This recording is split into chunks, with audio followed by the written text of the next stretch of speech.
The morning sun cast long shadows across the dusty streets of Copper Ridge, a mining town nestled deep in the Colorado mountains. Sarah McKenna stood at the window of the small church, her white wedding dress pristine against the rough wooden walls. She should have felt joy on this day, but instead, a cold dread settled in her stomach like a stone. Outside, the sounds of the bustling mining town continued as usual. Men hauled equipment toward the copper mines that gave the town its name, their boots crunching on the gravel roads. Children played between the wooden buildings, their laughter echoing off the mountainsides. But Sarah's attention was fixed on the group of men gathering near the saloon across the street. "You look beautiful, dear," said Mrs. Henderson, the pastor's wife, as she adjusted Sarah's veil. The older woman's hands were gentle, but Sarah could feel the tension in them. Everyone in town knew this wasn't a wedding born of love. Sarah's father had accumulated massive gambling debts to Marcus Blackwood, the most powerful man in Copper Ridge. Blackwood owned the largest mine, controlled the general store, and had his fingers in every business deal that happened in town. When her father couldn't pay, Blackwood had made an offer that wasn't really an offer at all: marry his son, Thomas, and the debts would be forgiven. Refuse, and her father would face consequences that could destroy their family.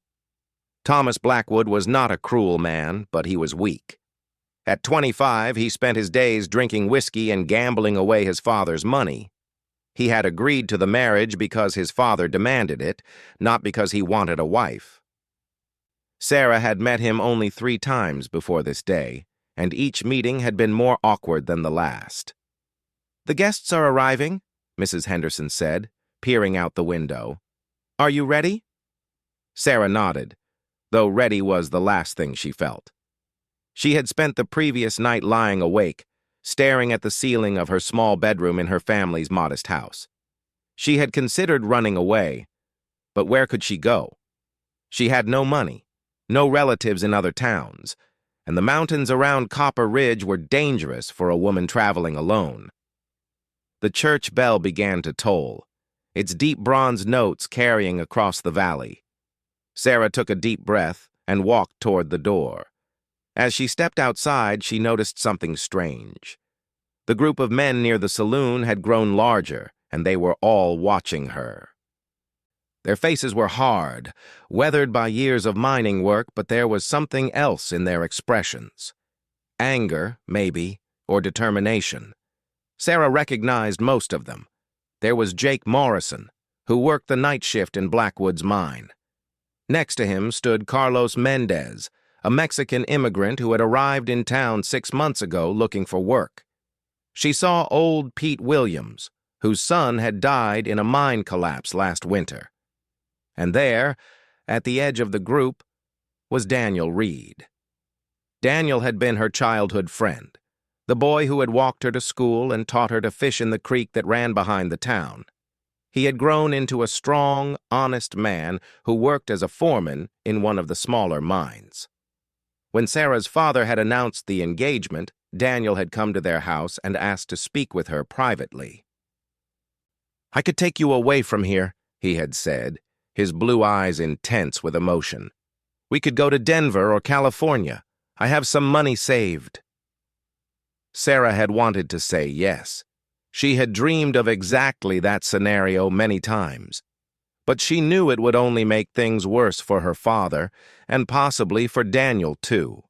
Marcus Blackwood was not a man who forgot slights against him. "I can't," she had whispered. "You know I can't." Now, as she walked toward the church where Thomas waited, she saw Daniel watching her from across the street. His jaw was set in a way she recognized from their childhood, the expression he wore when he was about to do something dangerous. The wedding ceremony was brief and uncomfortable. Thomas fumbled with the ring, his hands shaking slightly from his morning whiskey. Pastor Henderson read the traditional words, but his voice lacked its usual warmth. The small gathering of guests sat in uncomfortable silence, most of them present only because they worked for Marcus Blackwood, and attendance was expected. When the pastor pronounced them husband and wife, Thomas leaned in for a perfunctory kiss. His breath smelled of alcohol and tobacco. Sarah closed her eyes and tried to imagine she was somewhere else. Anywhere else. As the newlyweds turned to walk down the aisle, Sarah noticed that several of the guests were missing. The church seemed emptier than it had when the ceremony began. Through the windows, she could see more men gathering in the street outside. Marcus Blackwood stood at the back of the church, his silver hair slicked back and his expensive suit immaculate despite the dusty surroundings. He was a tall man with cold gray eyes and a mouth that rarely smiled except when he was making money. He watched the ceremony with satisfaction, as if he had just concluded a successful business transaction. "Congratulations, my dear," he said to Sarah as she passed him. "Welcome to the family." Sarah managed a weak smile in response. She wondered if Marcus knew about the men gathering outside. He always seemed to know everything that happened in Copper Ridge, but his expression gave nothing away. The reception was held in the saloon, which had been hastily decorated with white ribbons and wildflowers. A fiddler played cheerful tunes that seemed to mock the somber mood of the guests. Sarah sat at the head table next to Thomas, who was already on his fourth glass of whiskey despite the early hour. "You don't look happy," Thomas said, his words slightly slurred. "I know this isn't what either of us wanted, but we're stuck with it now." Sarah nodded. She almost felt sorry for him. Like her, he was trapped by circumstances beyond his control. But unlike her, he had chosen to drown his problems in alcohol rather than face them with dignity. As the afternoon wore on, Sarah noticed that more men kept disappearing from the reception. They would step outside for air and never return. The remaining guests grew increasingly nervous, shooting glances toward the windows and speaking in hushed tones. Marcus Blackwood seemed to notice the trend as well. He moved through the room, speaking quietly to his remaining employees. His face was stern, and Sarah could see that he was not pleased with whatever he was hearing. Around 4 o'clock, a young boy burst through the saloon doors. His face was flushed from running, and his clothes were covered in dust. "Mr. Blackwood," he called out, his voice high with excitement and fear. "You need to come quick. Something's happening at the mine." The room fell silent. Marcus's face darkened, and he strode toward the boy. "What kind of something?" "The men, sir. They're not working. They're all standing around the mine entrance, and some of them have picks and shovels. Sheriff Martinez is there too, but he's not doing anything to stop them." Marcus turned to look at the remaining guests, his eyes scanning the room. Sarah realized that most of the men left in the saloon were either family members or people who owed Marcus money, like her father. The working miners, the ones who actually went down into the dangerous shafts every day, were gone. "Thomas," Marcus said sharply, "come with me. We're going to the mine." Thomas stood unsteadily, the whiskey making his movements clumsy. "Father, it's my wedding day. Surely whatever this is can wait until tomorrow." "No," Marcus said, his voice cold as winter wind. "It cannot wait." Sarah felt a chill of premonition. She thought about Daniel's expression earlier, about the determination she had seen in his eyes. She thought about all the men who had disappeared from the wedding reception. Something was building in Copper Ridge, something that had been brewing for a long time. The boy who had brought the news shifted nervously from foot to foot. "Mr. Blackwood, sir, there's something else. They sent me to tell you that they want to see you at the mine. All of you. The bride, too." Sarah's heart began to race. "Me? Why would they want me there?" Marcus's eyes narrowed. "Because this isn't about working conditions or wages. This is about you, my dear daughter-in-law. This is about the marriage that just took place." The room erupted in nervous murmurs. Sarah's father stepped forward, his face pale. "Marcus, what's this about?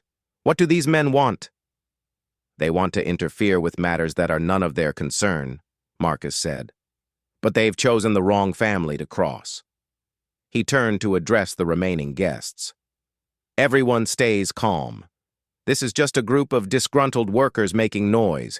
It will be dealt with quickly and quietly. But Sarah could see the worry in his eyes.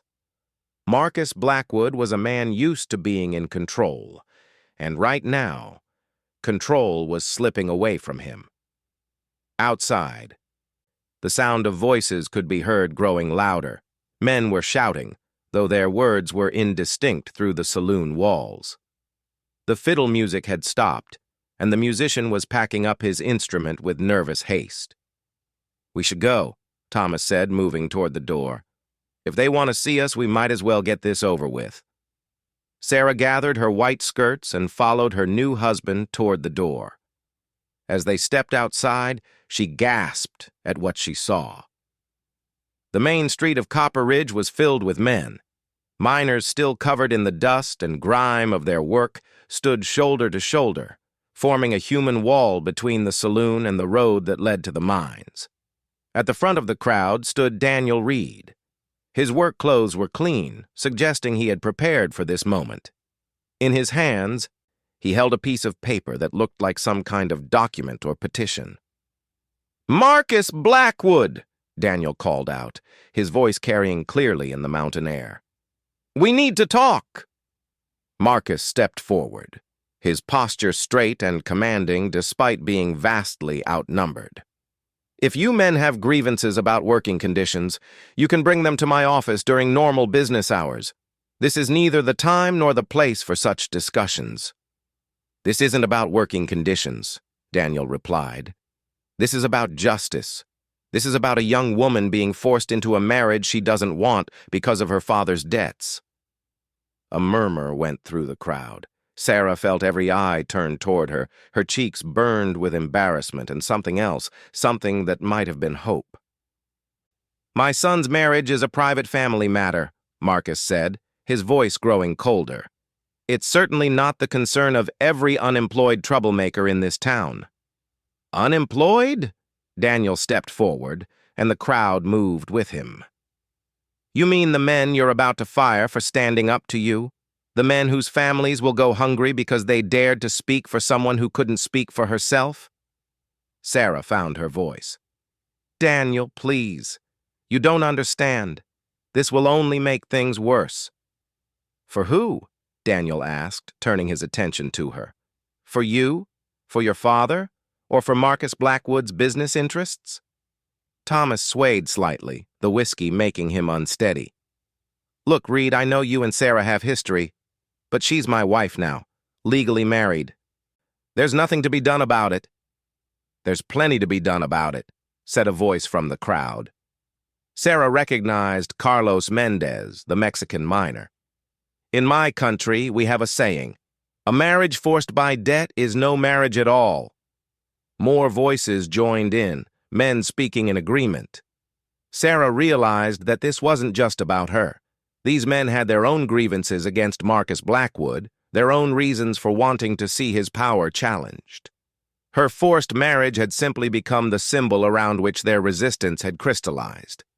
Marcus seemed to realize this too. His face was growing red with anger.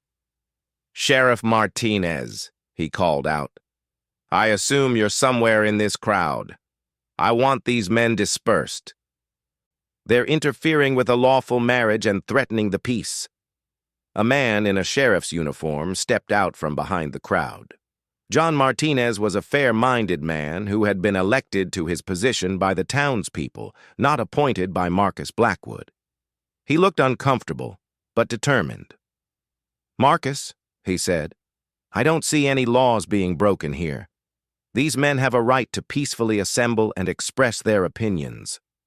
"Their opinions?" Marcus's voice rose. "They're questioning a legal marriage ceremony performed by a licensed minister. They're threatening my property and my family."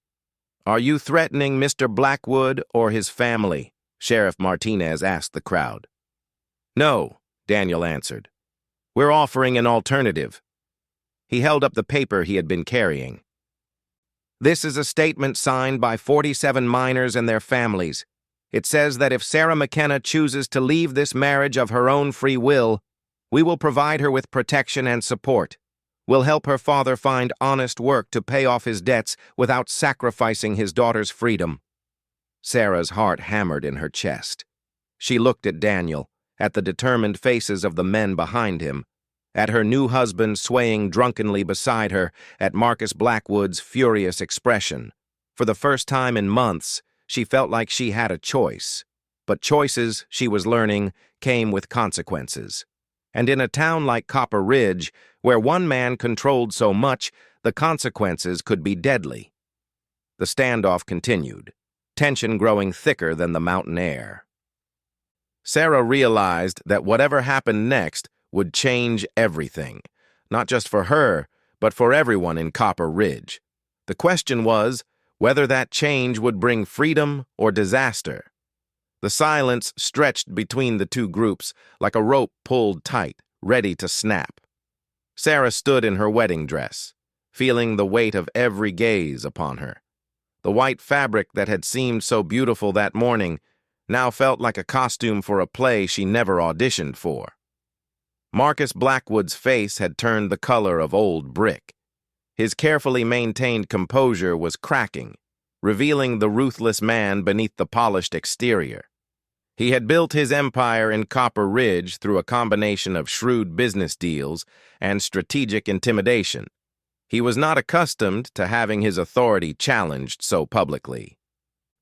"Daniel Reed," Marcus said, his voice dangerously quiet, "you're making a mistake that will cost you more than just your job." Daniel didn't flinch. "Some things are worth more than a job, Marcus. Some things are worth risking everything for." The crowd of miners shifted restlessly behind their spokesman. These were hard men, weathered by years of dangerous work in the dark tunnels beneath the mountain. They knew about risk, about making difficult choices with life and death consequences. But standing up to the most powerful man in town was a different kind of danger altogether. Thomas stumbled slightly, the whiskey still affecting his balance. "This is ridiculous," he slurred. "Sarah is my wife. We were married in the church in front of God and witnesses. You can't just unmake a marriage because you don't like it." "We're not trying to unmake anything," said Carlos Mendez, stepping forward to stand beside Daniel. "We're offering Mrs. McKenna a choice she didn't have before." Sarah felt something stir in her chest, something she hadn't felt in months. Hope, maybe, or courage. She looked at her father, who stood pale and shaken behind Marcus. She thought about the life that lay ahead of her, married to a man she didn't love, trapped in a house where she would always be a reminder of a business transaction. "What would happen to my father?" she asked, her voice barely above a whisper. "His debts will be paid through honest work," Daniel answered. "Pete Williams needs help with his carpentry business. Jake Morrison's brother runs freight wagons between here and Denver. There's work for a man willing to do it." Marcus laughed, but there was no humor in the sound. "Honest work? Do you have any idea how much money we're talking about? Your father owes me $12,000, girl. That's more than most of these men make in 5 years. The number hit Sarah like a physical blow. She had known the debt was large, but she hadn't understood just how massive it really was. $12,000 might as well have been 12 million. "There are other ways to settle debts," Sheriff Martinez said quietly. "Legal ways that don't involve forced marriages." Marcus turned on the sheriff with fury. "Legal ways? Like what? Bankruptcy? Debtor's prison? Should I just forgive $12,000 out of the goodness of my heart?" "You could take installment payments," Daniel suggested. "Give him time to work off what he owes." "At $50 a month, it would take him 20 years, Marcus snapped. "I'm a businessman, not a charity." "But you'd rather have a woman as payment than money?" Carlos asked. "What kind of businessman does that make you?" The question hung in the air like smoke. Sarah saw something flicker in Marcus's eyes, something that made her take a step backward. She was beginning to understand that this confrontation was about more than her marriage. It was about power, about control, about who would rule Copper Ridge. Enough, Marcus said finally. This discussion is over. Sheriff Martinez, I want these men dispersed immediately, or I'll wire Denver for federal marshals. On what grounds? The sheriff asked. They haven't broken any laws. Inciting a riot, interference with lawful business. Conspiracy to defraud. Marcus was making up charges as he went along, but his voice carried conviction. I'm sure I can think of others. The crowd began to murmur uneasily. Federal marshals were serious business. They would come in with guns and badges, and they wouldn't care about the local politics that everyone in Copper Ridge understood. They would see only what Marcus wanted them to see. Daniel must have realized this too, because his expression grew grim.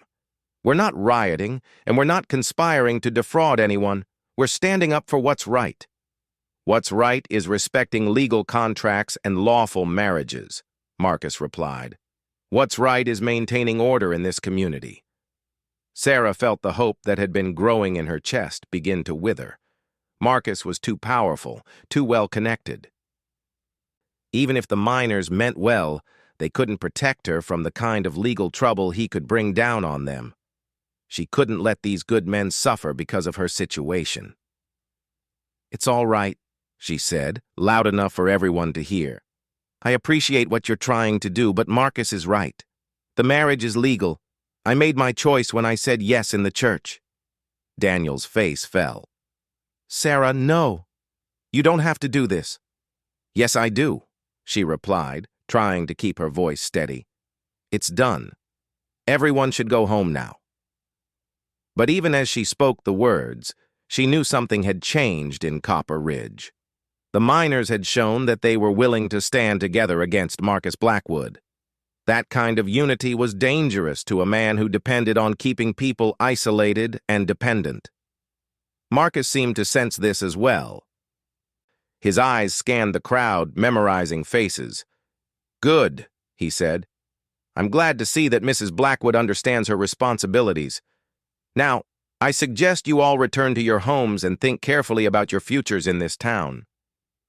The threat was unmistakable. Sarah watched as the crowd began to slowly disperse, their faces showing disappointment and frustration.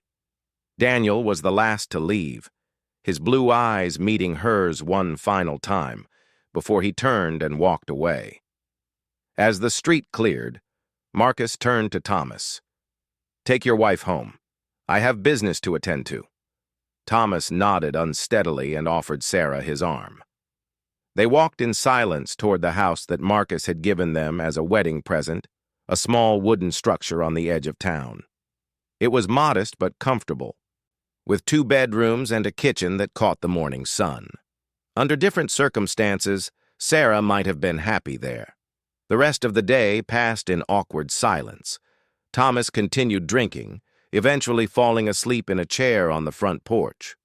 Sarah sat in the kitchen, still wearing her wedding dress, staring out the window at the mountains that surrounded their small valley. She felt trapped, not just by her marriage, but by the entire situation. As evening fell, she heard voices outside.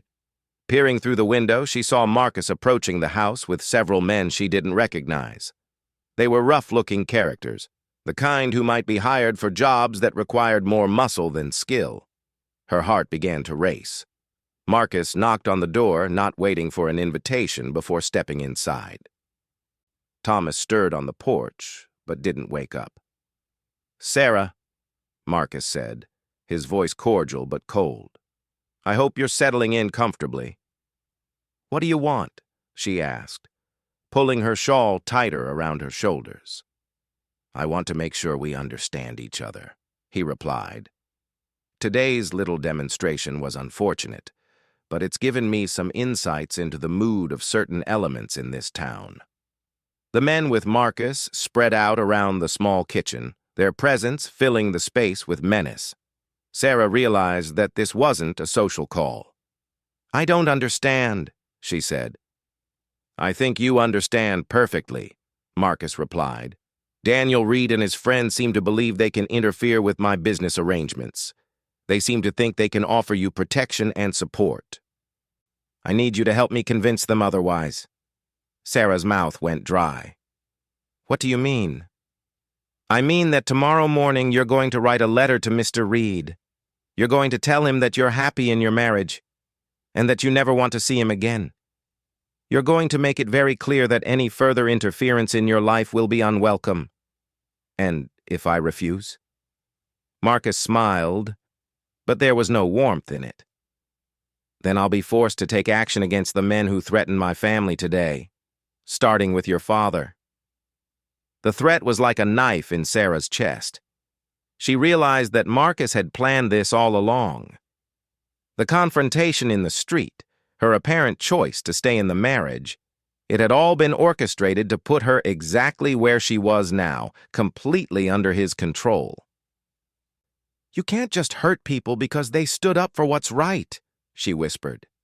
"I can do whatever is necessary to protect my interests," Marcus replied. "Your father owes me $12,000. If I decide to call in that debt immediately, he could face criminal charges for fraud. Daniel Reed works for one of my competitors.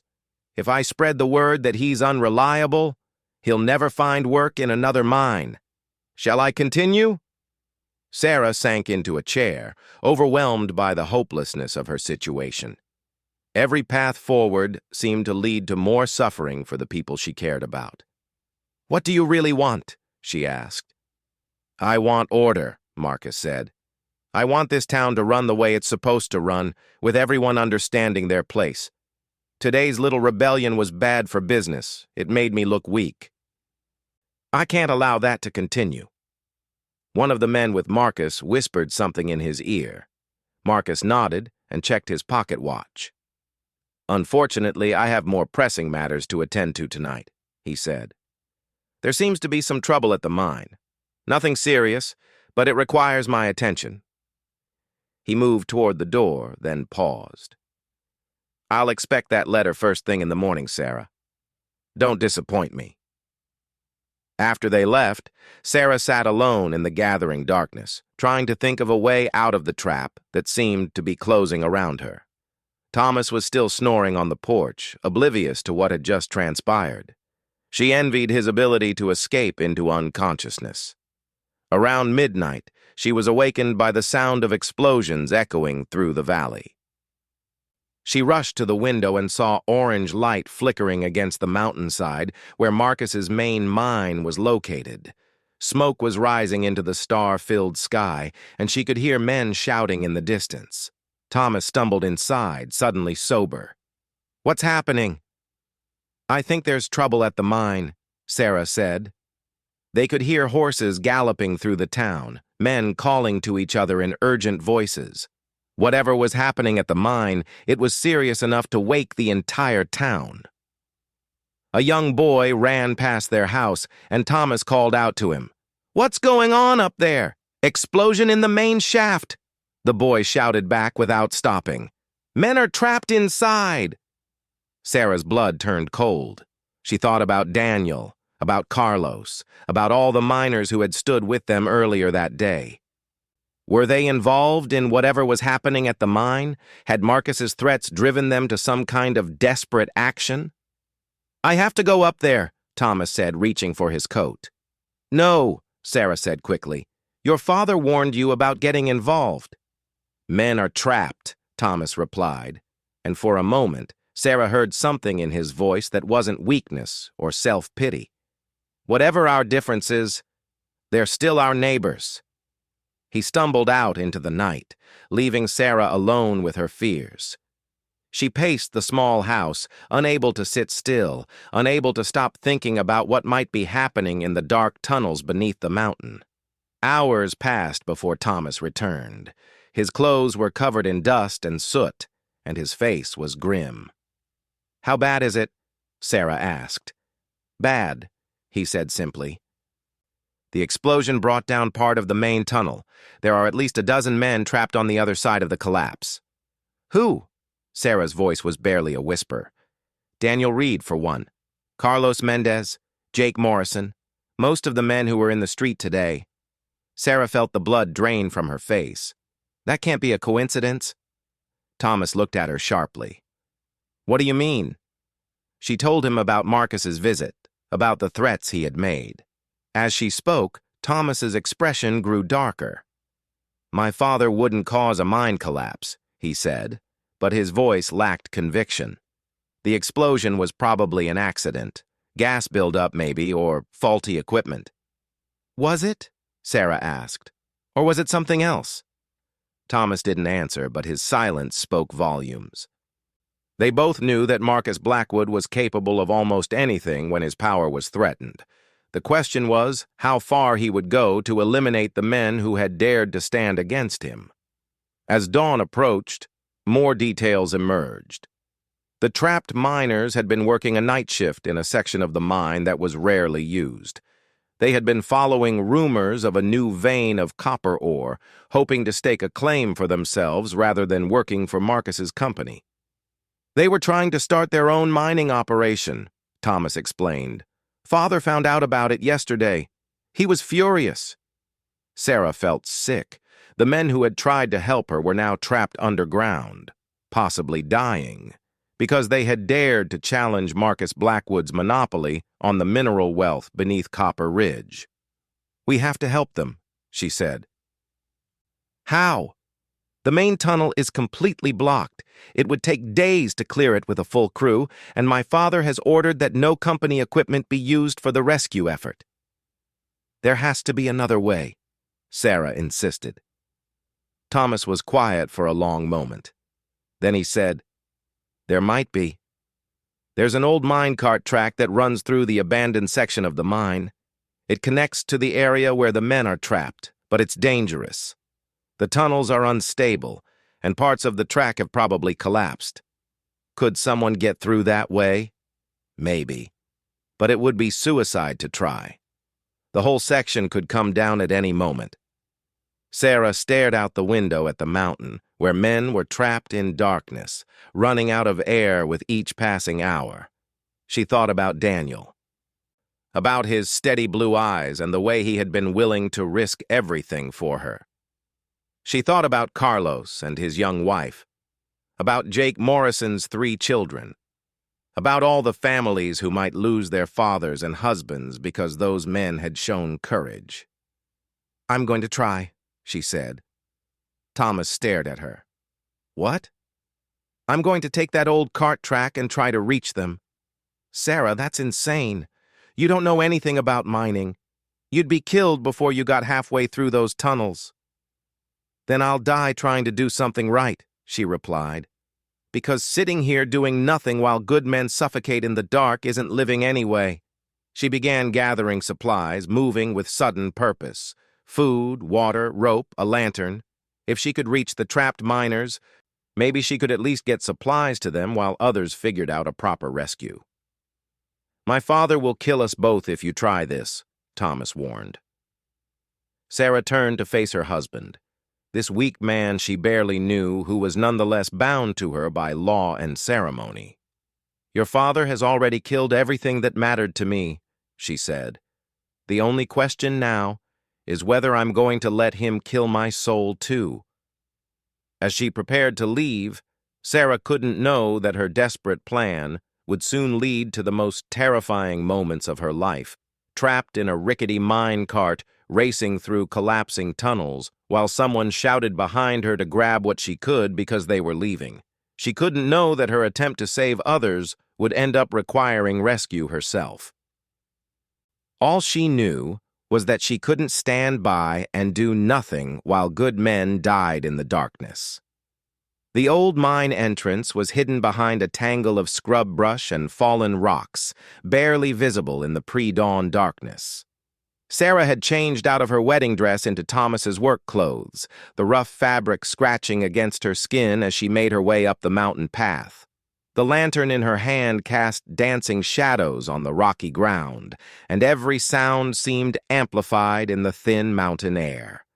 Thomas had finally agreed to help her, though his face was pale with fear. He knew the mine better than anyone except the actual workers, having spent his childhood exploring the tunnels while his father conducted business above ground. But even he seemed uncertain about the route they were attempting. The old cart track starts about 50 yards into the tunnel, he whispered as they approached the entrance. It was used to transport ore from the deeper sections before my father built the main shaft. Most of it's been abandoned for years. Sarah nodded, checking the supplies she had packed into a canvas bag. Food, water, rope, candles, and medical supplies in case any of the trapped miners were injured. It wasn't much, but it might keep them alive long enough for a proper rescue to be organized. The mouth of the mine yawned before them like the entrance to another world. The air that drifted out was cool and stale, carrying the scent of damp earth and old timber. Sarah had never been underground before, and the thought of venturing into those dark tunnels made her stomach clench with fear. "Are you sure about this?" Thomas asked one final time. "There might not be a way back once you're in there." "I'm sure," Sarah replied, though her voice trembled slightly. "Those men risked everything to try to help me. I can't abandon them now." They entered the mine together, their lanterns creating a small bubble of light in the overwhelming darkness. The tunnel was wider than Sarah had expected, with thick wooden beams supporting the rock ceiling above their heads. Their footsteps echoed strangely, seeming to come from all directions at once. As they walked deeper into the mountain, Thomas pointed out various features of the mine's construction. Here was where they stored extra supplies. There was a junction that led to an old copper vein that had played out years ago. Everything was covered in a fine layer of dust that made them both cough as they disturbed it. "There," Thomas said finally, pointing to a narrow track that ran along the floor of the tunnel. "That's the old cart line. It goes down pretty steeply from here, and it connects to the section where the men are trapped." Sarah knelt beside the track, running her hands along the rusty metal rails. They felt solid enough, though she could see places where the wooden ties had rotted or shifted. Near the beginning of the track sat an old mine cart, its wooden sides weathered and splintered but still intact. "I could ride this down," she said. "It would be faster than walking, and I could carry more supplies." Thomas shook his head immediately. "Absolutely not. Those carts were designed to carry ore, not people. And there's no way to control the speed once you start rolling. You could crash into a collapsed section or go flying off the track." But Sarah was already examining the cart more closely. It was about 4 feet long and 3 feet wide, with low wooden sides and metal wheels that, while rusty, still seemed to turn freely. There was even a crude braking system consisting of a metal lever that could be pressed against the wheels. "It's not that different from a sled," she said, "and I used to go sledding all the time as a child." "Sledding on snow is completely different from riding a mine cart through unstable tunnels," Thomas protested. "The grade is too steep, and you don't know what's ahead of you." Sarah stood and faced her husband. In the lantern light, his face looked haggard and frightened.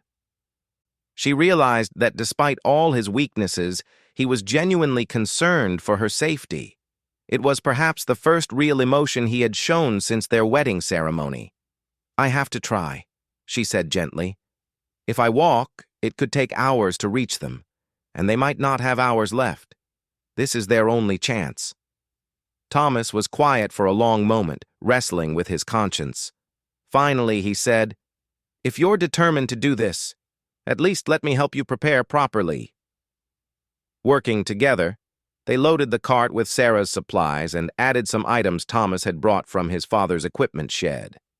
Extra rope, a pickaxe in case she encountered debris, and a whistle that she could use to signal the trapped men. Thomas also showed her how to work the primitive braking system, though he warned her that it might not be reliable. "Once you start rolling, you'll pick up speed quickly," he explained. "The track goes down for about a quarter mile, then levels out somewhat. If you can keep from crashing in that first section, you should be able to control your speed after that." Sarah climbed into the cart, settling herself among the supplies. The wooden bottom was rough and uncomfortable, and the sides barely came up to her waist. She tested the brake lever, feeling it catch against the wheels with a grinding sound that echoed through the tunnel.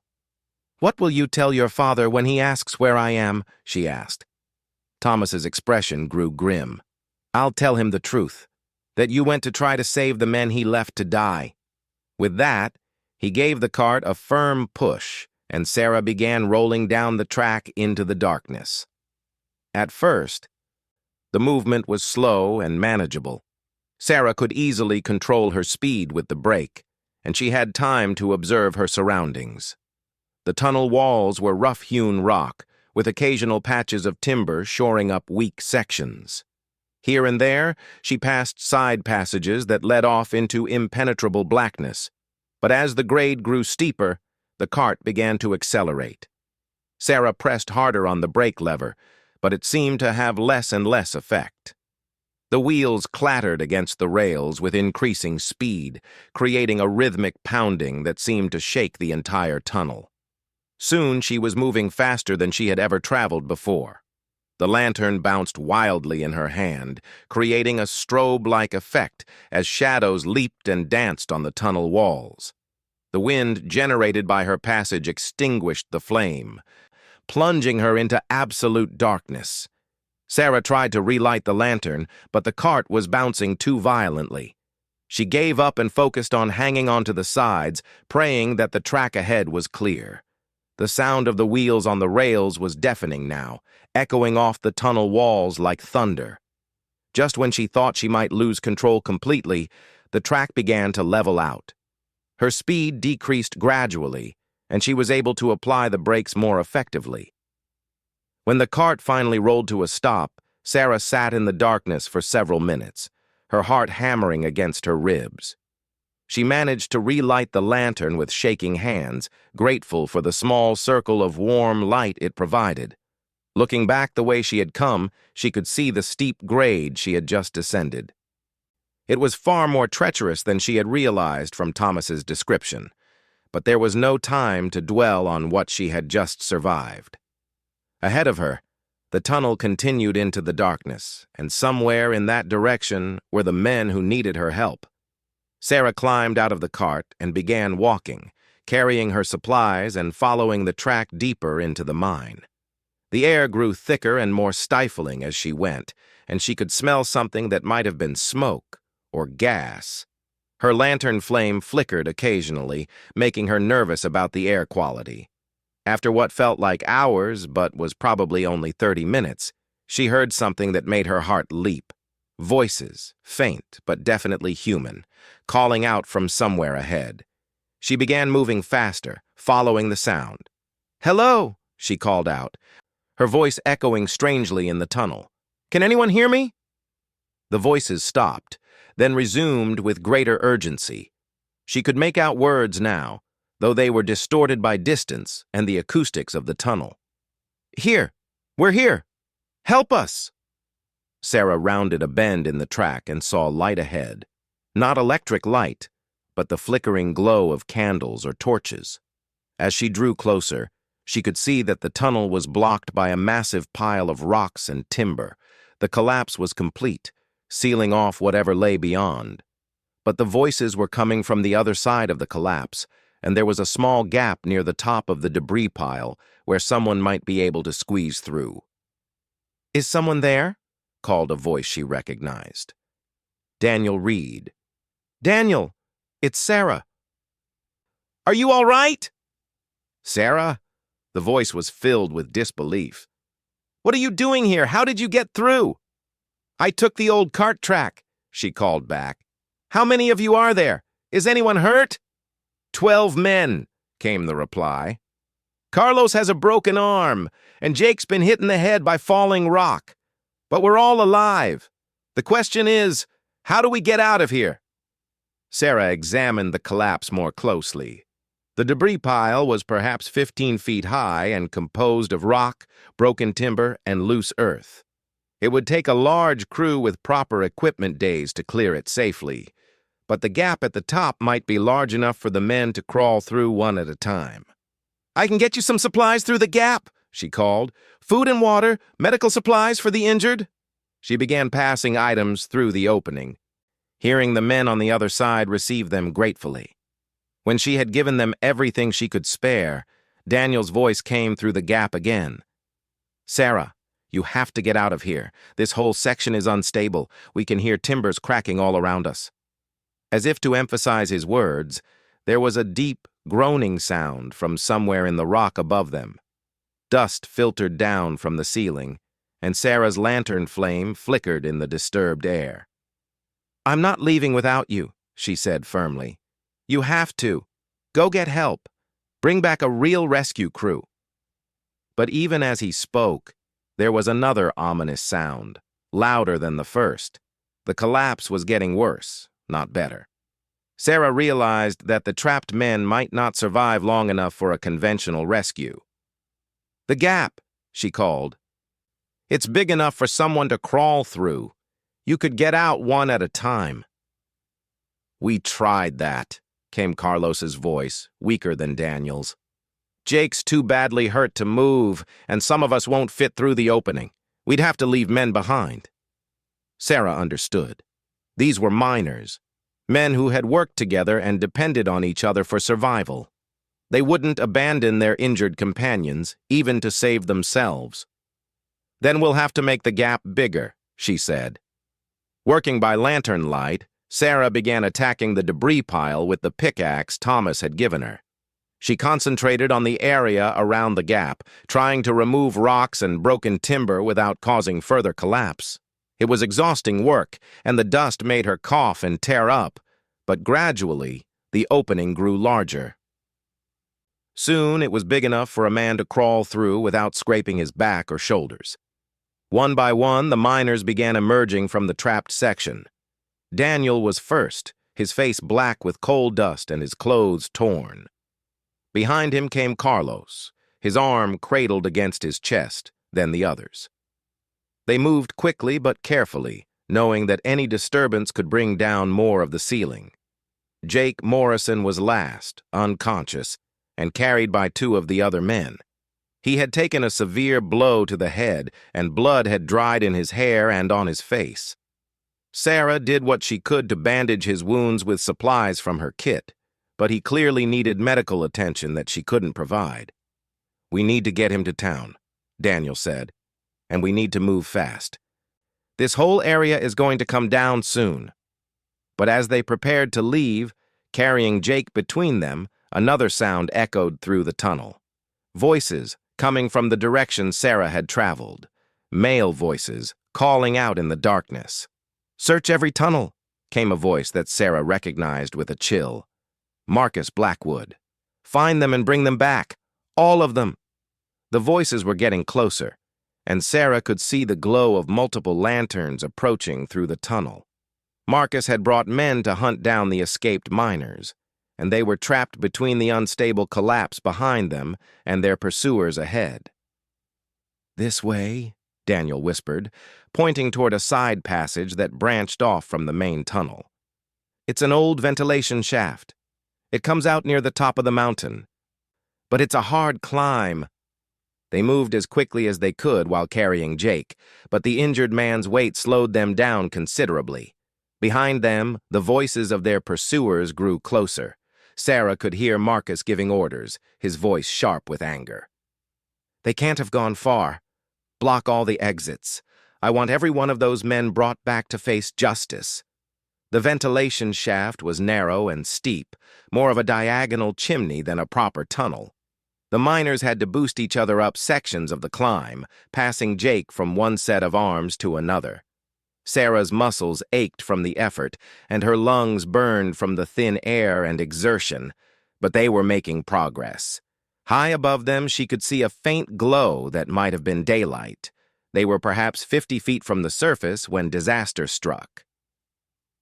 The sound came from below them, a grinding, tearing noise that seemed to shake the entire mountain. The collapse in the main tunnel had gotten worse, and the vibrations were affecting the stability of the ventilation shaft. "Move!" Daniel shouted. "The whole thing's coming down!" They scrambled upward with desperate speed, no longer worried about moving quietly. Behind them, they could hear rocks falling and timber cracking. The shaft was collapsing from the bottom up, chasing them toward the surface. Sarah felt strong hands grab her and pull her up the final few feet of the climb.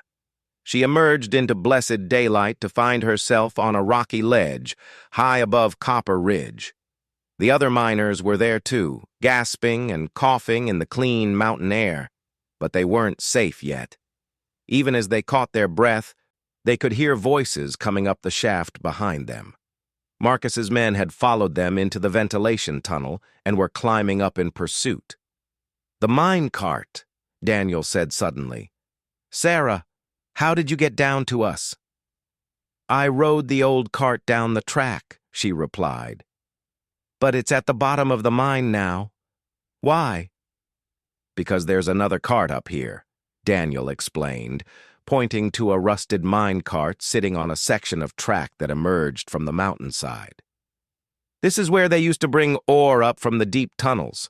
The track connects to the one you used, but it goes all the way down to town." Sarah looked at the cart, then at the steep track, disappearing into the trees below. It was a terrifying prospect, but the voices behind them were getting louder. "We'll never all fit in one cart," she said. "No, but you will," Daniel replied grimly. "Someone has to get to town and bring help for Jake. The rest of us will have to find another way down." Before Sarah could protest, there was a shout from the shaft behind them. Marcus's men had reached the top and were beginning to emerge onto the ledge. In moments, they would be surrounded. Daniel and Carlos grabbed Sarah and practically threw her into the mine cart, along with the makeshift stretcher they had used to carry Jake. The injured man was unconscious but breathing, his head lolling against Sarah's shoulder. "Take care of him," Daniel said, his blue eyes intense with urgency. "Get him to Doc Patterson in town." "What about you?" Sarah asked. "We'll be fine. We know these mountains better than Marcus's hired guns." More men were emerging from the shaft. Sarah could see the glint of weapons in their hands. Daniel released the brake on the mine cart, and Sarah felt it begin to roll forward. "Wait!" she called, but it was too late. The cart was picking up speed, carrying her and Jake down the mountain toward Copper Ridge. The ride was even more terrifying than her earlier descent. The track was older and less well-maintained, with gaps where ties had rotted away and sections where the rails had shifted. The cart bounced and swayed wildly as it careened down the mountainside, and Sarah had to use both hands to keep Jake from being thrown out. She could hear shouting behind her, but the voices quickly faded as the cart gained speed. Trees flashed past in a green blur, and the wind whipped her hair around her face. The brake lever was somewhere beneath the supplies, but she didn't dare let go of Jake long enough to search for it. The track curved sharply around an outcropping of rock, and for a moment, Sarah was certain they were going to derail. The cart tilted up on two wheels, balanced for what felt like an eternity, then slammed back down onto the rails with a jarring impact that sent shooting pains up her spine. Below them, Copper Ridge was coming into view. The town looked peaceful in the morning sunlight, with smoke rising from chimneys and people going about their daily business. Sarah could see the church where she had been married just yesterday, though it felt like years ago now. The track leveled out as it approached the town, and the cart finally began to slow down. Sarah was able to find the brake lever and bring them to a controlled stop just outside the general store. People came running from all directions, drawn by the unusual sight of a mine cart arriving from the mountain with a woman and an unconscious man aboard. "Get Doc Patterson," Sarah called out as hands reached up to help her down from the cart. "This man needs medical attention right away." As Jake was carried away to the doctor's office, Sarah found herself surrounded by curious townspeople.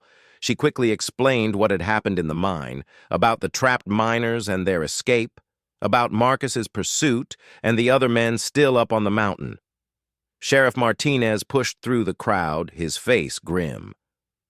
"Mrs. Blackwood, are you saying that Marcus deliberately caused that mine collapse?" "I'm saying that 12 good men were trapped underground, and when they escaped, Marcus sent armed men to hunt them down," Sarah replied. You can draw your own conclusions." The sheriff nodded slowly. "I think it's time I had a serious talk with Marcus Blackwood, and I think I'll bring some federal marshals with me when I do." As the crowd dispersed and the immediate crisis passed, Sarah felt a strange sense of peace. She had done what she set out to do. The trapped miners were free, Jake would receive the medical care he needed, and Marcus's reign of terror in Copper Ridge was finally being challenged by someone with real authority. Thomas appeared at her elbow, his face a mixture of worry and admiration. "Are you all right?" he asked. Sarah looked at her husband, this weak man who had nevertheless helped her when it mattered most. "I'm fine," she said. "But Thomas, I need you to understand something. This marriage may be legal, but it will never be real. Not as long as it was forced by threats and debts." Thomas nodded sadly. "I know. I've known since the day my father arranged it. But maybe in time we can find a different kind of partnership. Something based on mutual respect instead of financial obligation." It wasn't love, but it was honest. And after everything Sarah had been through, honesty was a good place to start. Later that day, Daniel and the other miners made their way down the mountain safely. Marcus's hired men had given up the chase when federal marshals arrived to investigate the mine explosion. An inquiry was launched that would eventually result in Marcus facing serious criminal charges. The town of Copper Ridge was changing, and Sarah had played a part in that change. She had ridden a crumbling mine cart down a mountainside to freedom, not just for herself, but for an entire community that had been held captive by one man's greed and power. As she stood in the evening light, watching the sun set behind the mountains that had nearly claimed her life, Sarah realized that sometimes the most important journeys begin with someone shouting, "Grab what you can! We're leaving!" And sometimes what you grab is not your belongings or your safety, but your courage and your sense of what's right. The captive bride had become something else entirely. She had become free.